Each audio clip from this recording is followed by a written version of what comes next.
Hello. Today is Friday, May 27th, and this is a very special Friday 5 at 5 celebrating upcoming LGBTQ plus Pride Month in June with the Denver Public Library. My name is Erin.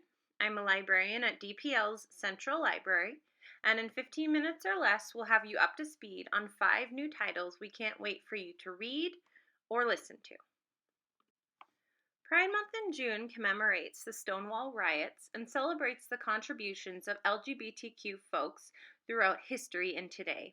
But at DPL, we embrace LGBTQ voices year-round with programs, book lists, and more.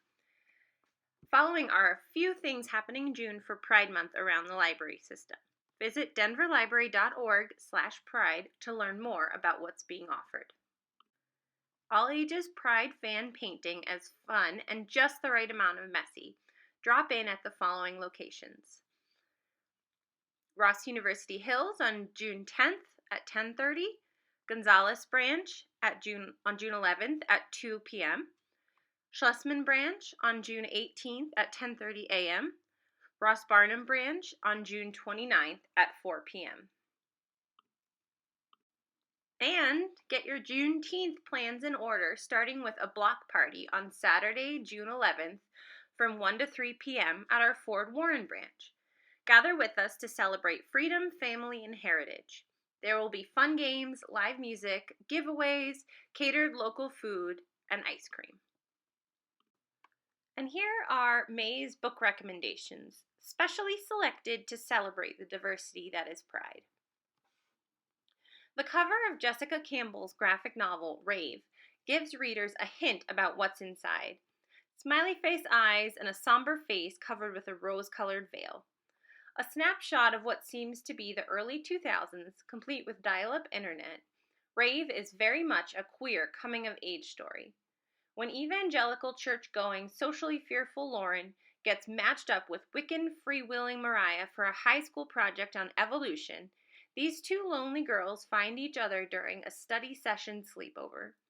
But the homophobic rhetoric spewed at Lauren's church gets to be too much, bringing conflict into school and family life. Campbell's illustrations feature bold black lines, and while Lauren is edgier, more nervous, Mariah is smoother and more confident. The life and high school drama, bullies, cafeteria games, sneaking cigarettes, is all there, but all with an undercurrent of differentness and what that means. Readers may not see the tragic ending coming, but Campbell makes sure that they feel it as sure as a slap. From publisher Drawn and Quarterly, and available in print at DPL. For other new graphic novels celebrating sexual diversity, check out The Clitoris by Rika Villedson, in which a woman has an encounter with a tattooist that leads to pregnancy and a journey of self-discovery, currently on order, and Experience Points, Illustrated Smutty Stories by Nicholai Avigdor Melamed, featuring a transmasculine horror artist struggling to make a living in Toronto who invites one of his patrons home to model for his next project and whose motives aren't purely artistic. How about some romance? The next title is a perfect beach read, The Romantic Agenda by Claire Kahn. KANN, who has previously written young adult novels, makes her adult debut with a compelling black asexual protagonist. Joy loves making puns, documenting her fashion choices, and, most of all, Malcolm, her college best friend and boss. Much to her dismay, Malcolm has planned a weekend getaway with Summer, the love of his life, so he can confess his feelings to her. But when Summer disrupts Malcolm's plans by inviting her ex-boyfriend, Fox, Malcolm hastily brings Joy to keep Fox company. Joy finds an unexpected ally in Fox, who believes Malcolm and Summer wouldn't work together. He proposes the two of them enter into a fake relationship to make Malcolm see what he has been missing with Joy. But when Joy's relationship with Fox becomes deeper, will she be the one who realizes what she's been missing? Kahn's story serves to both educate and delight. Readers will learn about the distinctive experience of dating, attraction, and romance for those who are asexual, and they will be enchanted by how the vibrant and, well, joyful Joy complements Fox's grumpy stoicism. Available from publisher Jove, an imprint of Penguin Random House, and at DPL in print or as an e-book or e-audiobook from Overdrive. For an alternate look at friends to lovers romance, pick up Book Boyfriend by Chris Ripper, or pick up the English language debut by Sang-young Park, one of Korea's most excellent and exciting young writers, Love in the Big City, an exploration of millennial loneliness as well as the joys of queer life and soul. Our next title is Reclaiming Two Spirits, Sexuality, Spiritual Renewal, and Sovereignty in Native America by Gregory D. Smithers. The Two-Spirit community in Native culture has a centuries-long history. Two-Spirit is a modern umbrella term, an English translation of the Ojibwe saying, Nish Manaduwag, which refers to a person who embodies both masculine and feminine spirits. Although Two Spirits is a modern term, the knowledge and roles associated with it go back centuries. For historian Gregory Smithers, Ph.D., who first learned about Two Spirits in Native nations as an undergraduate in the 1990s, it is a history that has not been told with a great deal of respect. Drawing on written sources, archaeological evidence, art, and oral storytelling, Reclaiming Two Spirits spans the centuries from Spanish invasion to the present, tracing massacres and inquisitions and revealing how the authors of colonialism written archives use languages to both denigrate and erase Two-Spirit people from history. But as the author shows, the colonizer failed, and indigenous resistance is core to this story. This book amplifies their voices, reconnecting their history to Native nations in the 21st century. Available from publisher Beacon Press, distributed by Penguin Random House, and available at DPL in print. Ready to dig in and do the work of being a better friend and ally to underserved people all around us? Start with The Beginner's Guide to Being a Trans Ally by Christina Whittlesey, an easy-to-read guide which offers information and advice to anyone wanting to understand more about trans experiences. Want to do better at the office? Pick up Alphabet Soup, the essential guide to LGBTQ2+ inclusion at work, in which diversity and inclusion expert Michael Bach breaks down everything needed to know about creating inclusive spaces for people who don't fit squarely into the straight and cis boxes. Now for some Pride Month poetry. Just last month, Kemi Alabi released their debut poetry collection, Against Heaven, having won the Academy of American Poets' first book award in 2021, while still in manuscript form. Alabi's journey begins with epigraphs from filmmaker Tourmaline and poet Audre Lorde, two creatives who have done considerable work to center Black queer experiences. This transcendent debut reimagines the poetic and cultural traditions from which it is born, troubling the waters of some of our country's central and ordained fictions, those mythic politics of respectability, resilience, and redemption.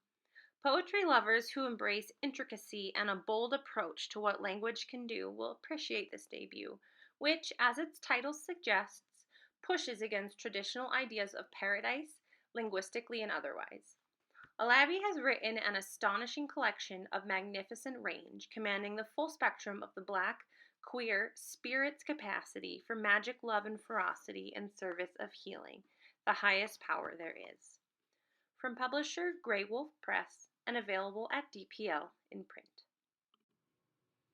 Another debut poetry collection you'll want to know about is Diaries of a Terrorist by Christopher Soto, with political surrealist poems shifting between gut-wrenching vulnerability, laugh-aloud humor, and unapologetic queer punk raunchiness. Rosamund S. King's All the Rage addresses the contemporary realities of life in the USA through an intersectional lens, being a Black person, an immigrant, a woman, and queer. The pandemic genre meets queer fiction in a retelling of the Greek story of Orpheus and Eurydice and PANPOCALYPSE by CARLEY Moore. Started as a serialized project on the Feminist Press website early in the pandemic, PANPOCALYPSE follows Orpheus, who buys the last bike in New York City and relearns how to ride during the lockdown. Desperate for touch and community during this time, she rides the empty streets of New York City, searching for Eurydice, the first woman to break Orpheus's heart. And in a time-traveling twist, Orpheus learns of the underground lesbian club Le Monocle, based on the real famous Parisian destination of the 1930s.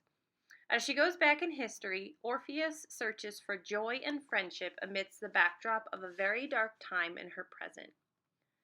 Publishers Weekly notes that, while Moore does not shy away from the heaviness of her subject matter, the gravity is nonetheless offset by her persistent gentle humor and her optimistic bent. Orpheus observes that, if nothing else, we have all had to slow down. Some of us have had to stop altogether. Sick time is anti-capitalist, revolutionary, if you can accept it or even see it. Care and community in the time of the police state are radical acts, still to this day. Available from publisher Feminist Press and at DPL in print. Other new fiction of note, School Days by Jonathan Galassi, a novel told from the perspective of Sam Brandt, a former student of Leverett, an elite boarding school in New England, and current English teacher at the prep school. And let us be the first to tell you about an emerging genre, the quozy, or the queer cozy. A perfect example of this is Renovated to Death.